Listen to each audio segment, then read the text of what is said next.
Okay, so here I'm going to paint some of the paintings that I really enjoy doing, which is figures, my figurative work. I'm starting with a number 4 round tip um, brush here, and I start with the head. I'm using lamp black, and the reason I love using lamp black it's because I find it to be a very strong color, and uh, and so I want to start with a very strong color. As you can see here, the head almost looks like very small, almost like a little pinhead in comparison to the rest of the body. There's a reason for that. The reason that I love doing that is because I like to sort of go into my paintings, into my figurative work, as if I'm painting some sort of larger than life type of figures, as if they're some type of giants. One of the things you'll notice about them also, it almost looks like they're wearing some sort of big jackets or robes, and this gives it a more dynamic feel to them. Once I finish doing this sort of silhouette type of sketch or drawing, I start moving into line work, as you can see here, and the lines keep getting just a little bit thicker. And the reason for that also is because I'm trying to establish my composition. As you can see here, I already changed to the red color. And this is something that you're going to notice about my work. I like to go back and forth with different colors. And once I start doing my preliminary sketch, I guess. And I move on to a different brush. The brush that you see me using right here is a number 10 brush.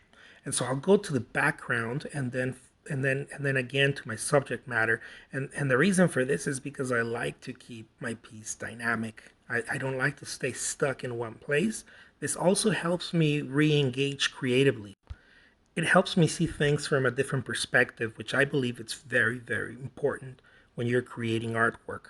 I'm changing the colors now. You can see that I'm adding some blue to those jeans, and also I'm adding a bit more blocks of color in the foreground.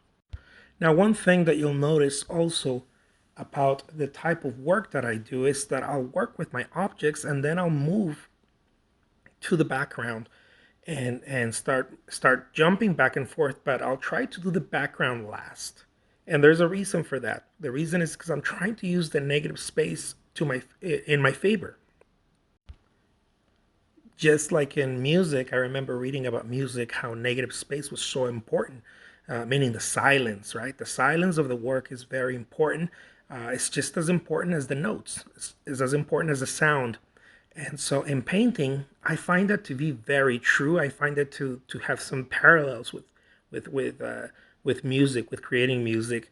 You want there to be sound, meaning brushstrokes, you paint, but you also want there to be some silence. And how do you create that when everything seems to have color? Everything is well, very simple. The way that I create that is using different techniques, different little things. For example, in some places I'll put a very strong color. I use visual weight. In other places, I'll try to put a line. I try to keep everything very minimal. I try to use minimalism as much as possible, and overall try to have fun. Really, that's what I want at the end of it. I want to be able to have fun. And so here's my piece with two figures walking together. They're kind of leaning on each other. I hope that you enjoy this. I had a lot of fun creating this piece, and I can't wait to show you some of my other works. Take care.